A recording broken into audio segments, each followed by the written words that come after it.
to the Isn't That Rich podcast. I'm your host, Jill Franks. I'm Ashley McVicker. And I'm Jared Gravatt. And today we're talking about a fun topic. It's all about splitting the bills. So money conversations can feel awkward, whether you're living with a roommate or you're a couple who has just moved in together, or maybe you're sharing a life with somebody, your spouse perhaps, and figuring out who pays for what can keep the peace or create some tension. So today's episode is all about breaking down the different ways to share expenses fairly, the pros and cons of each method, and how to find an approach that works best for you. Mm-hmm. And I know that you were telling us a few stories about college life and roommates. We all had some funny stories, so I'm excited to talk about it today too. So we've all moved in with people. We've all had roommates in our past. I feel like I've had the most roommates between the three of us. Yeah, Gillette got her roommates off Craigslist. Yeah, but I mean, I'm going to go all the way. I'm not afraid. And now they're best friends. Yeah. She was in my wedding, Danny. Oh, nice. Shout out to you if you're listening. No, but I have this story from college. So it was our sophomore and junior year of college. We'd moved out of the dorms and into a house, and there were 5 of us living together. And I'll never forget this moment. We all would argue about what we wanted to have in the house, and we had gotten a fine from the city. We got this bill that our lawn needed to be mowed, and we were all like, okay, it's gotta be pretty bad. I mean, yeah, it had to have been pretty tall, right? We were just like, somebody, the landlord will take care of that. Anyway, I'm like, nobody wants to mow this lawn, but I'll do it if you all pay me $5 a week to do this. So $25 a week, that's $100 a month. Feels pretty, that's a deal. Like a pretty good deal for not having to mow the lawn, right? Everybody's like, I'm not doing that. No way. Okay. Well, then they wanted to all pitch in the same amount and get Culligan water. You know what I'm talking about? Those big, like 5-gallon water bottles. Yeah. Purified and water. Have them delivered to our house every week. And I was like, you know what? No, I'm not doing that. So it just goes to show, like, splitting the bills can be a really tricky situation, especially with roommates when there's emotions and different people have different habits and expectations all wrapped up together. So, so I think we should talk about that. Money means different things to different people. For some, money can really mean like security, and for others, money means freedom. Like I think about some other situations with roommates, like Wi-Fi, like super fast Wi-Fi can be a luxury for some people, where other people, it's like a requirement for their business, right? They have to have that to work from home or whatever, play their video games. I don't know.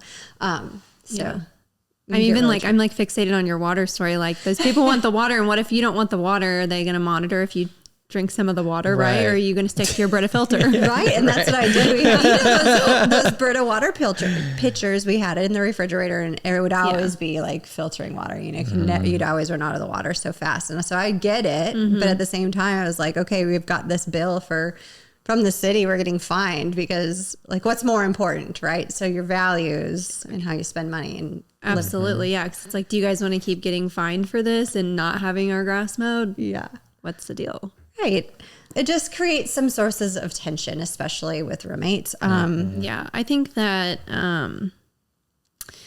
maybe some like unequal points of tension could be like splitting rent in like different size rooms. Like I know when I was in college, I got the big bedroom and the big master closet and the single bathroom, and the 2 other girls shared a bathroom.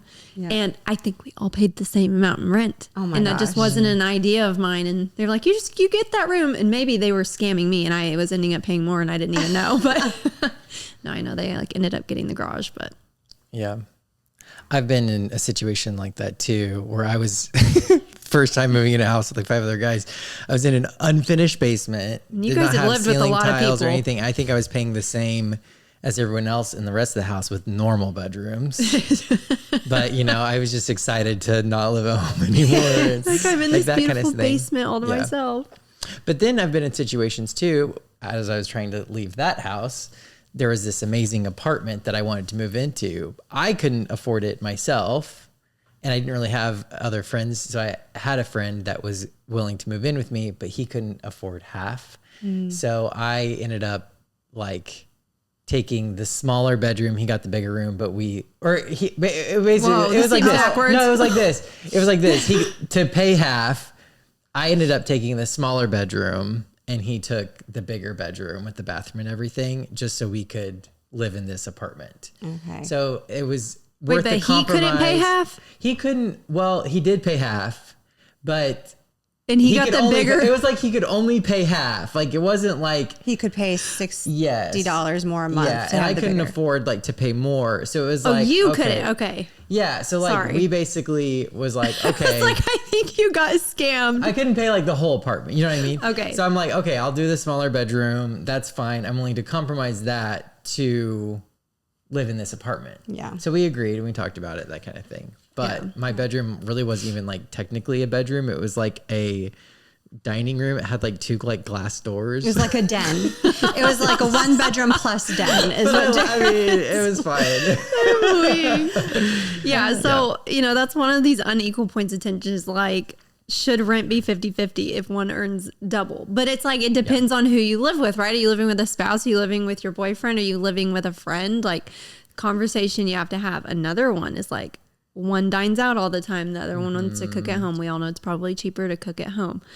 And then like household subscriptions, supplies, those types of things. Like there's so much you have to pay for. Yeah. Like how are you talking about every single one of these things and splitting them, not splitting them? Like there's many, many, many money conversations you need to be having. Right. Definitely. And avoiding the conversation always backfires. Right. And so that's why this podcast exists. Let this episode be, maybe say, hey, if you have roommates, say, hey, we're all going to listen to this episode together. That's going to be the icebreaker. And then afterwards, we're going to come up with a plan. So send them this episode and that'll be like the icebreaker. But it is uncomfortable to talk about these things. But I think we really want to note that not talking about those things will make things far more uncomfortable in the long run, because there's a lot of assuming. You know what they say about assuming. I'm not going to go into it. But I think you've heard the statement. But, you never know, like, I thought you were going to cover this, or I thought you were going to pay for that, or I didn't know I had to pay for that type of thing. And that just creates so much tension, whether that's your partner or your friend or whoever. So to have that conversation, even if it's just for 5 minutes, just to clear things out of the way, is going to create way more peace and harmony in your living situation in the long run than if you avoid that conversation. Even though the conversation is a little uncomfortable, you just got to do it because it will be more uncomfortable in the long run. So true. So we can talk about the 3 different living situations that I already mentioned, like at the beginning of this episode. The first one is living with roommates, like we talked about in college, or you're splitting an apartment with somebody. And the next it's talking about, maybe you're a couple that moves in together. You're excited to live together for the first time. And then we'll get into like, if you're married and moving in with your spouse. Yeah. So let's talk about the funny one, the roommate situation and how that goes. And I know there are a few different ways how I split bills when I lived with a roommate. So when I was in college, even though like you, Jared, even though we had different sized rooms, we split everything right down the middle. I'm still laughing at your, you said clear dining room doors. That is hilarious. Like the kind that opened up. I mean, I know you could exactly. see right into my bedroom was a bed. Like it literally was just like a bed in this like little nook. Like my roommate would walk in and like walk into the kitchen and pass me. Hey, and I'm Jared. just like, hey, good morning. No privacy whatsoever. Right. So in that scenario, I don't necessarily think 50-50 is like probably the best thing, right? But here's the thing.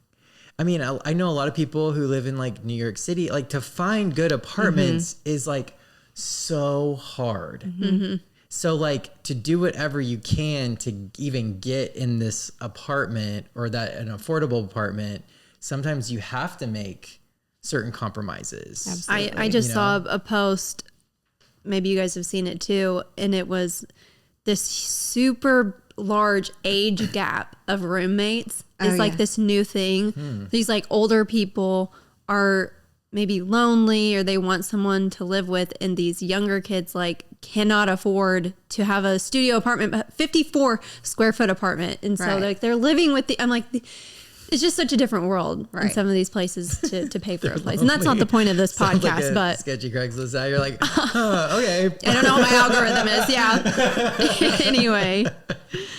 But yeah, I think with the roommate situation, yeah, it's like sit down, talk about it. Is this a duplex where we literally have the same size room and bathroom and it just is what it is, and we trade out the garage, or we both have a spot? You know, there's many different types of houses, apartments, all types of things. Yeah. So splitting 50-50 can make sense for like that situation, especially younger and making College it work. I did for my second apartment after college. I moved in, and the way we made things work was kind of like you were talking about. I got a smaller bedroom, but I got the free parking space in the garage. Where my roommate, she had the great big bedroom, and she had a walk-in closet and her own private bathroom. And I shared with our third roommate. Now, our third roommate really was SOL because she got the smallest apartment, but then she paid a lot less than we did. So that was kind of a way that we figured out how to like share the amenities in a way that felt fair. So it wasn't necessarily 50-50, but we found our own balance of 50-50, if that makes sense. Yeah. So ours was more of like the usage and perks kind of thing. Yeah.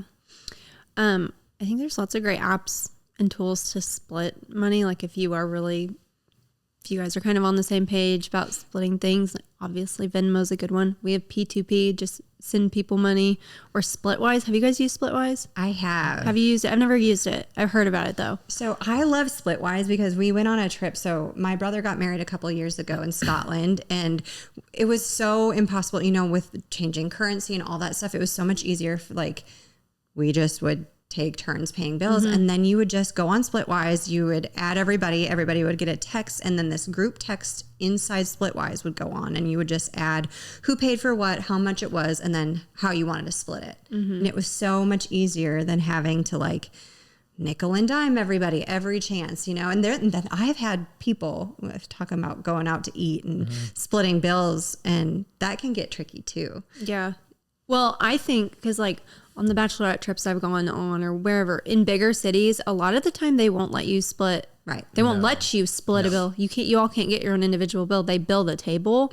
And so someone has to put that on their credit card. And so it's another big conversation you got to have. Like who's going to, but now I'm going to do it because I'm going to get them points, right? Yeah, that's we know about that. Yeah, you want the credit card points. But if you're going to do it, you just need to say to the table, you can Venmo me or Cash App or Zelle or And you're going to pay me back, or I'm going to charge you assume, interest. Again, assuming that people are going to do that always backfires. Just communicate. If you're going to pay the bill, just be like, and you want paid for it, just be like, y'all Zelle me before the end of this. I also think you run into people with splitting restaurant bills that are like, we'll just split it 50-50, or you pay portions. You get that way too, where people are like, I'm going to have a drink and I'm going to get the appetizers. And the now steak, I expect you all smothered to in share onions. with me, even though you're not going to eat the same things or have a drink I or hate whatever. that. I And now hate you're that. paying for half of my drink. I'm not doing that. Which is probably more I've common never done that. to I won't do splitting that. the bill. Yeah. So you can run into, and depending again on your values and how you enjoy spending money, like this could get really tricky too. So I think Splitwise is a great tool, like you said. What else did you say? You said Splitwise. We can just use Venmo. I mean, money apps where you send money, right? Yeah. Another thing too, like when I lived in a house with like 5 other guys, we had like a big board. And so the owner of the house would write down whatever the electricity bill was that month. And so then he would write down like what each of us owed Splitwise. And then like the next month we would pay for it. And then he just did that every month. So for the utilities, we kind of knew this is exactly the amount that I need to pay. Did everyone pay that. the utilities equally? Yeah, but if it was different every month, because obviously electricity is different. Oh, okay. So But you guys did split that evenly. We did Because like split that's it what I'm saying. You evenly. can't tell who's spending and more. I mean, the owner, when I moved in, because I was like the last person to move in. I mean, it was just a system that was set in place, which I think is important. So if you're, own a house and you're wanting people to rent from you, or if you're on the lease and you're wanting new roommates, just create the system that you want. And, I knew that was the law of the house. Yeah. And if I wanted to live there, I had to do that, whether it was equal or not. Like, I just knew that's how the system was set up. So I had to do it. Right. I think it gets tricky too when like somebody's always paying for the extras, but everyone uses, say, like toilet paper or cleaning supplies and that kind of thing. How did you guys handle that with your roommates? Like, did you all just take turns buying it, or did you have like, I don't know, throw money in an envelope and when we need it, we'll just take the money and go to the grocery store and get those things? Like, how did that work for you guys? I remember just like buying stuff or if someone had it. Like I actually did have, I will say, I had a great experience with roommates. Like there wasn't a lot of nickel and diming. Like if I needed to use a Clorox wipe, like I could use a Clorox wipe, right? I'd say more of our issues were like, wow, the trash hasn't been taken out in 2 weeks and we're all like being spiteful about it and the house smells horrible because I've done it 4 times in a row and you guys won't do it. You know, that kind of thing. Yeah. Another thing too, when I moved to this apartment with my best friend, our styles are completely different. Terrible. But we were like, all right, so I can decorate and design this room. You can decorate and design this room. I remember like I had the living room. I mean, it looked like it should have been in a magazine. Not to toot my own horn. It looked amazing. He was going to do the dining room. And literally he just painted a red splotch of paint on the wall. And that was all he did like the 2 years that we lived there. Like he didn't do anything. There wasn't a dining table, dining chair, nothing. And I was like, are you going to paint over this red paint splotch, you know? Yeah.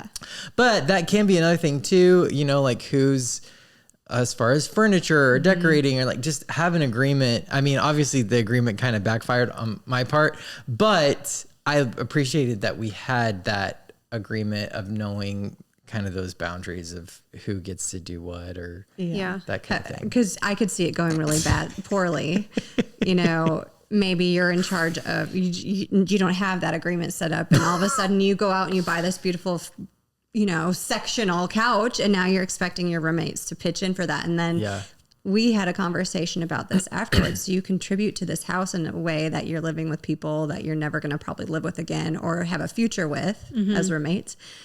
And now you own this couch together. What do you do when you move out? Who gets the couch, right? Like, how do you split things if you move out? Well, I'm thinking about damaged property too. Like, if I buy this beautiful couch and then you all spill your weekend alcohol on it, you know, what are you gonna give me some money? Right. Like, what are you doing? It's still my couch. It can get tricky. It's hairy. I think that those tools will just kind of bring it back. Like, I think the tools really help with not having to chase people down. Like split wise for me, you know, after a trip ended, I could say, okay, Shannon, you still owe me $75 and that's what Splitwise says. So it's not like something I made up. And they would get reminder texts like, hey, pay this bill, finish it up, so Jill doesn't have to track you down. You know what I mean? And it was, that's not a real example, but like, tools can help you not have to chase down the money where other envelope systems might make you having to chase your roommates down for extra cash. This is my final thought to wrap up the roommate section, but someone may be like, I think about college, like I had this one friend, loved her to death, but probably like should not live together, right? Like she's super messy, always like asking people for money and like, I mean, she's the best person ever, but you know, maybe you love them and you get along with someone so well, but maybe because you do, you just keep your friendship intact and don't move in together because that can cause more tension than being like, oh, we're having this, you know, sometimes it is better just to room with people that maybe you don't know, that you just know are quiet, keep to themselves, and pay their bills, true. right? I can attest to that. Right? Craigslist roommate ended up being my best friend because we could have those conversations. Take some resumes, maybe. I'm not kidding you. Have some requirements. I can agree with that one. But yes. that brings up something to me too. Like, what if you move in together and people's financial situations change? Like, all of a sudden you have this roommate that can no longer afford.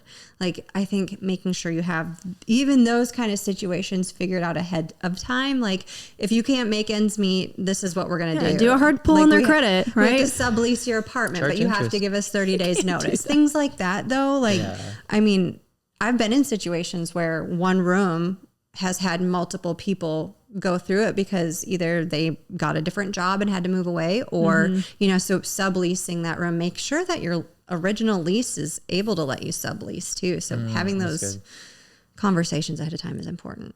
my friend that lives in St. Louis, when she first moved there, became a nurse. And she has a great job, so she can't afford things, but she was used to moved there with a roommate and living to a place, obviously it's most of the time cheaper than living by yourself, right? Right. Because you are actually benefiting from splitting some things and splitting rent, all those things. But then her roommate was like, I want to live on my own now. And so then she was kind of forced into a situation very quickly to have to be like, my job's here. Like, my family doesn't live here. Like, I have to either just go find some random person in St. Louis that I don't know very well, or go live by myself and readjust my finances. And so that was interesting to watch her kind of move into a place by herself and be like, this is a lot harder than living with one other person. So I think also just thinking your next steps and being prepared for that financially, if something is to happen with a roommate leaving, not, or if God forbid something happened to them, like, you just never know what can happen. So you need an exit plan in mind, So good. Yeah. like a plan B. Definitely for the roommate one. For all maybe of them. even for the dating one. Every single one. You're right. Dating, I think so marriage, too. like all of the, Oh, yeah. And I think, seriously, Yeah. I mean, you got to basically plan for the worst and hope for the best. Right. But you don't want to be caught like being like, what do I do? I haven't thought about this, and now I'm stuck in this situation and I have all these bills. And It's a nightmare. I know you said it and you were joking about it, like running a background check, but honestly, that landlord of that property is probably running a background check. I don't think it's a bad idea to ask to see those background checks of your roommate, because you could be moving in with somebody that has no intention of paying the bill. You know what I mean? Or let's even talk about this. Like, some people have to have co-signers on their lease to be able to afford it. Maybe I just think back to college days, some parents would pay the way while other students were responsible. And so just even being conscious of like what you're using in your apartment, because your roommate might be footing their own bill, or, somebody else might have help with that. So I don't know. There's a lot to think about when moving in together. A lot to think about. So, But organization's key. I really respected that we had like a board that organized all the utilities and bills that we could see and look over, rather than some person being like, hey, You owe this me is what you owe. this. It was just there and you saw it. And, so that can help too, just being organized. I love a good sticker chart. When you pay your Ameren bill, put your little sticker. You've got Jill's money on it this month. I don't know. No, for There's real, different yeah. systems you can come up with, but Yeah. Especially because if you just have one other roommate and you're kind of going in things together, it's like, who's really managing and like who, you know what I mean? There's always some kind of person that seems to be like leading. And so especially if it's just one other person, having like a chart so that you can see it. I advise that. definitely. Anything else in regards of roommates? I mean, I could get down to the nitty gritty. Like, somebody stole eggs out of my egg carton Jill once. had like one egg left. Yeah. I I love that story. Super funny. So I had 2 eggs left and I was running low on cash, and it was to make my breakfast the next morning. My roommate ate both my eggs and I was like without breakfast the next morning. That was a fight that we did have, but You're like starving. Makes you think of that SpongeBob with Patrick. You ate my only food. Now I'm going to starve. it's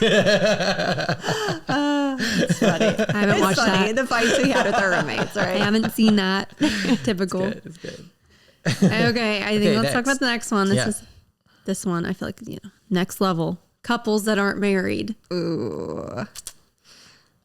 Yeah. This one gets a lot of sticky potential. Well, let's just first start Dangers. light and talk about the way you can split. So we had an episode with Anna Goff, and she talks a lot about, stay-at-home moms and kind of helping married couples with their finances, right? Like, that's big picture of what she does. And she talks a lot about how to split your finances as a married couple. And so it's interesting to kind of apply these things to a couple that's not married. You're not bound by law, but you are living together, buying everything together, all the things. And so it's like, I don't know. There's a different dynamic to a couple versus a roommate, right? Oh, 100%. Yeah. Yeah. You have a future together, hopefully. I think so. Here's a couple ways you could split. One way is percentage wise, right? So if you make 30,000 and he makes 70,000, well, let's pay proportionally. So Ashley, he pays why 70%. He gotta make 70. I just, that's what the paper says. Okay. That's what the paper says. Okay. Jill makes 70. I forgot it's 2025. Women make so much more. Yeah. You make 70. He makes 30,000. 30,000. Are you excited to pay 70% of the bills, Jill? I love Right. it. So that's the proportions. You could do it like that. Or Yeah. I guess the other option is like you do it 50-50, right? Right. Or I guess there's a third option. One person foots the bill and the other person benefits from it. I don't mean, know. Yeah. There are situations out there like that. So Yeah. Either way, there needs to be a conversation about that before you move in with that person. 100%. 100%. Yeah. Yeah. It has to happen, because if there is, I mean, I don't think anybody gets paid exactly the same. So you got to be honest. If you're the one making a lot less and you're moving into like this huge house, to say, hey, I can't afford to pay half of the utilities and the mortgage and stuff like that. So you need to know ahead of time, like, I can't move in with you if that's what you're expecting. Yeah. Right. I think a big like emotional difference about jumping from the roommates obviously to a couple is that financial burden and those issues can really cause some bitterness in between people. And I mean, obviously we know this, lots of people get divorced because of finances. Right. I think, back to what you said, if you don't have those conversations, a lot of resentment can creep in both ways. I mean, the person who is taking on all that financial burden might hold it over that other person's head. So it might become a form of abuse. Like, I mean, I'm paying for this, like I deserve this, or, weird expectations creep in if you don't have those conversations. Right. And then like, I don't love to think about it, but that happens all the time. It does happen all the time. I think about couples that maybe their boyfriend like owns the house, right? And then the girlfriend moves in, and in ways I would say it's fair for her to be paying for maybe groceries or whatever your arrangement is. But I think too, like maybe if you helped pay for part of the mortgage, like you split the bill like that and then you break up, like how does that work with like the equity of the home, right? Like you've essentially put equity into to a house and this person just still owns it. Like how do you work those things out? I mean, there's a lot of different scenarios I think with the dating and moving in together. Or another one is like you sign a lease together. You both are on a lease together for a year. You decide 3 months in, this is not working out. How do you deal with that? How do you get out of that lease? Like what? I think people think moving in while dating is a lot. Like it's like nothing because we're not married, right? We're not bound by this piece of paper, but you actually are bound by a couple of different pieces of paper more than you realize. And I feel like the longer you're in that and you purchase things together, right? Like maybe you bought a dog together, like weird things like that. You keep creating these different financial bonds. I don't know. Yeah. I mean, it's important to like consider that like an animal, or like maybe even you buy or so-and-so owns a house, but you're like, we're going to renovate it. And you put all your money into renovating it, but your name's not on the mortgage at all. You need to know that you have no ownership in that house unless your name is on that mortgage. So it's just things to consider as you're investing time, money, energy into a house. You may not get that money back. Yeah. And I think you're right about that. You can really separate the real hard tangible things. So maybe the person who owns a home pays for like the furniture and that kind of stuff, and that would stay with the house. And maybe you spend your money on the groceries and the other things that are like those electric bills, like those things that you would pay as a normal renter, or, maybe that's a good way to split things. And I think about in this situation, it's especially important to have those conversations early on and have them often. So things change. So for instance, maybe you are a couple and he's going to grad school and you're working with your head down to support him to go to grad school or vice versa, right? So like you're paying all the bills while he can go do this. And then when he is graduated, now you can go and do your thing. And then you reevaluate and now it's more 50-50 or proportional to the income that you're making. I think like the constantly re-looking at things is so important. So good. Yeah. That's so good. I think this is important. I think it's probably easier when you're not in a marriage to hide financial struggles because you feel like, oh, they're not my spouse. Like it's still me. And I mean, in ways, I believe like you're entitled to some of your privacy. But if you're looking for a long-term future with this person, like if something happens to you financially, like I feel like the person you are residing with needs to know about the things that are going on. Yeah. Because I would hate to be living with someone and then let's say something happened or they started getting into really bad credit card debt. Like that's an easy one you could hide, right? You're not, you didn't buy a car, like there's nothing super tangible, but like you could just they just could not be paying their credit card bill and that interest racks up, right? Right. And you didn't tell me about that. And then I just think everything's fine and well. And then we go get married and now your debt is my debt, right? Yeah. It's true. Or, along with that credit card issue, like you might have some shame associated with the things that your spending behaviors, or you never want to bring that to the forefront because you don't want the person that you're living with to see that, no, this is not the lifestyle that we can actually have together. That's a big thing too. Or like think about if you're dating and one of the partners like loses their job.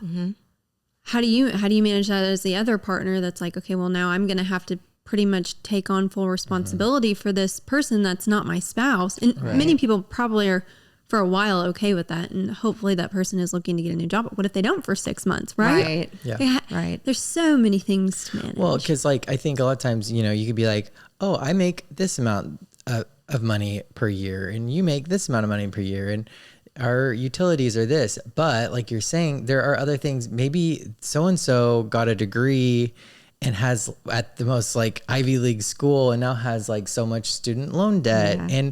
And at the same time, they're also like paying for a family member that can't take care of themselves, right. Like then it's not the same, but that's really important to know. Like, where's their money going? Like what's important to them financially? Yeah. Are you willing to jump on that as well or no? Right. I even think down to the simplest example, and this can turn into a heated argument too. Okay. Well, so I'll just say it's like traditionally speaking, men will pay for the girls' dinner. Like my boyfriend always pays for my meals. So thankful. But I think about people that live together like, okay, do you expect him to pay for your meals when you go out and split the groceries? Or, how do you, the food conversation's like this whole other conversation, right? Yeah, definitely. I don't know. The transparency and at each stage is so important. Yeah. Like talking about these things before you take that action to move in, not just when you're a married couple, but clearly when you're moving in with a roommate and as a couple. And you don't think about them, especially if you're just a couple excited to move in together. Right. But there is a lot more to it. Yeah. So ideally have the conversation before you do it. But I think a lot of people, they're in love, they're excited, they rush, they move in together, and they have not done that. Still have that conversation because that conversation may show you some things that make you realize that maybe this isn't a relationship you want to be in. Yeah. You can learn a lot from living with somebody. Yeah. About their generosity, about their, just their heart in general, how they handle those situations. So maybe, I don't know, people have their mixed opinions about moving in or not moving in, but either way, the conversation needs to happen. Absolutely. Yep. So the third situation, should we talk about being married and long-term partnerships and spouses, how that works when you move in together? Because I feel like at this stage, you're moving and merging your finances together. You're married, like this bill is ours, not yours or mine. It's like you're legally tying everything together, which makes this problem totally different. Yeah. So there are couple different ways that you can split finances that we've talked about before, which is like the first way is you can have a joint account and everything goes in and everything comes out of that. So when you're in marriage, that can be one situation that you have. So everything comes in, everything's shared, everything goes out.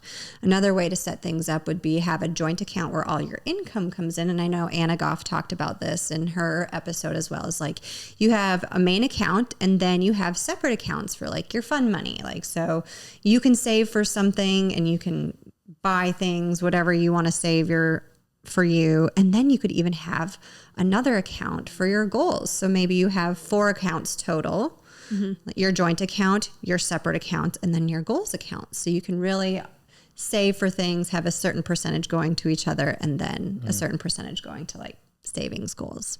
Yeah. And I think that kind of, to me, feels like the best option, just because if everything, and I'm all about transparency too. Like, I'm not even saying if you have one account, 2 different accounts, like I wouldn't care if my spouse was an authorized signer on the account, just for still more transparency. But I feel like when it is just in one large account, well, if that person is a big spender and you get married and they're just like taking everything out of the account and you're like, I don't have like, you kind of feel like you've lost a little control, right? Like I don't have anything that I'm saving on my own for my things that I want or whatever. Yeah. So I feel like the marriage one comes with a different dynamic, right? Than the dating couple. For sure. And to discuss like boundaries, because I think a lot of people buy things with their credit cards, right? So like, you know, you could buy groceries on the credit card, but you could also have a $5,000 home goods shopping spree. If you're managing that, like you don't have the budget or money for that, how are you managing those things? Like, how are you dividing even like your credit card spending so that you're not caught up in something where you're like, actually, we can't afford this type of thing. So that's another conversation too, is maybe you have different credit cards for different things. You have a fun credit card and you have a gas and grocery type of thing. And I think that's where like budgets come into play too. Like we're only spending $500 on groceries. I don't even know if that's realistic for a married couple. Jill, you tell me, like you're the married one. Right now I have a HelloFresh subscription and I go to the grocery store and then I'm like, so someone deal with me. Yeah. Right.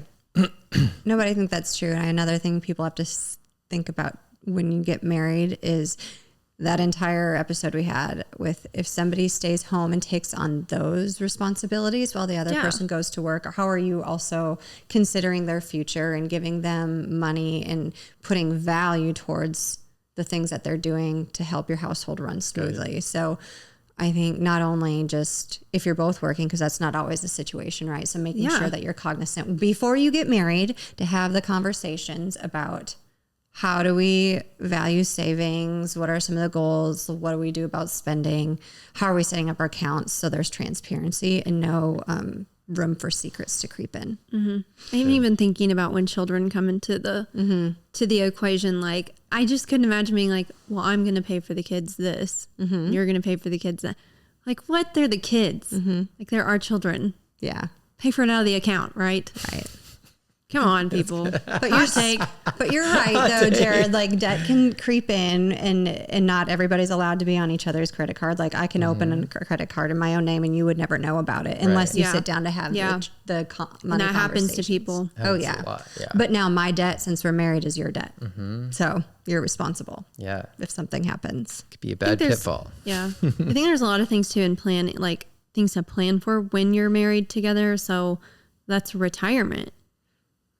Our insurance policies together, our emergency funds, like, there's just so many things to prepare for. Not only like the now of, we're going to pay the mortgage this month. Like, what are we setting aside for retirement? Yeah. What about, you may have different opinions on life insurance policies or whatever. Like, I don't know. There's just, you just got to talk, I guess. Like we just keep saying that you just have to have the conversation, right? And create consistency. So consistency. So you have the money talk once a month, once a quarter, whatever your household needs to make it work. You just need to really plan that and set that motion. Don't just assume it's going to happen. Right. I think, and everyone hates, everyone like hates to compare marriages to businesses. And in like you, I'm not saying it is a business, but I mean, you're running a household, you're running things together. And finances are a huge part of that. Could you imagine having a business and not even like taking into account what your employees did, what your business partner did with the finances, reconciling your book? I mean, you wouldn't do that, right? You wouldn't let your business fail financially. Yeah, So it wouldn't survive if you weren't intentional. Yeah, why would you do that to your marriage and your house and your family? I just can't imagine that. Yeah. People need to start looking at those things like that. Yeah. It's a really big dynamic change though when you go from being single and being able to spend money the way you've normally, especially if you get married later in life and people develop their own habits and whatnot. And then all of a sudden you are trusting this other person, like if you do join everything, to spend the way that you hope they do, and then being tied to whatever their choices are. Like you talked about gambling issues, alcohol addiction. There's other addictions that creep in, like trusting your entire life with somebody.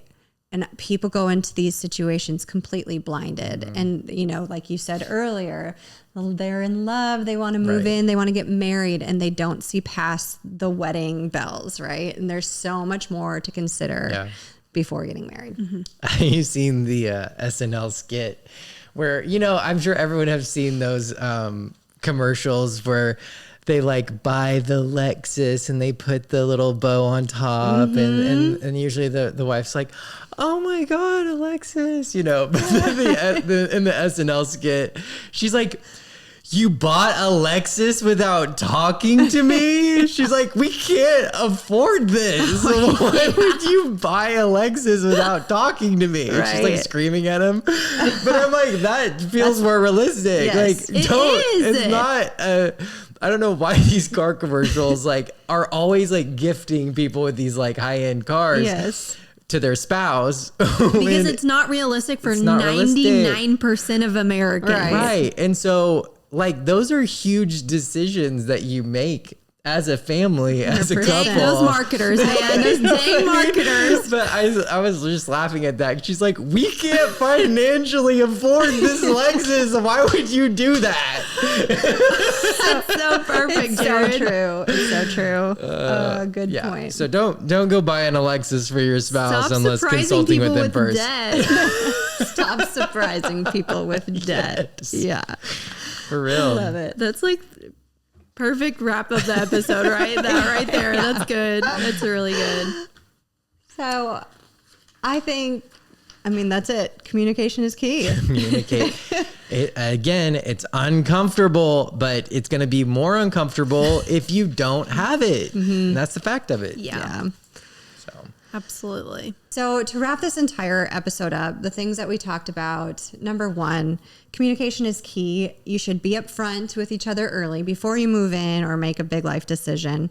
Have the conversations early before you jump on a lease or get married. Yep. The next one is use clear numbers, like I had shared about, like having that board, dividing that by how many roommates, doing that every single month. Just make it plain, make it out there, and just make it, very clear. Clear.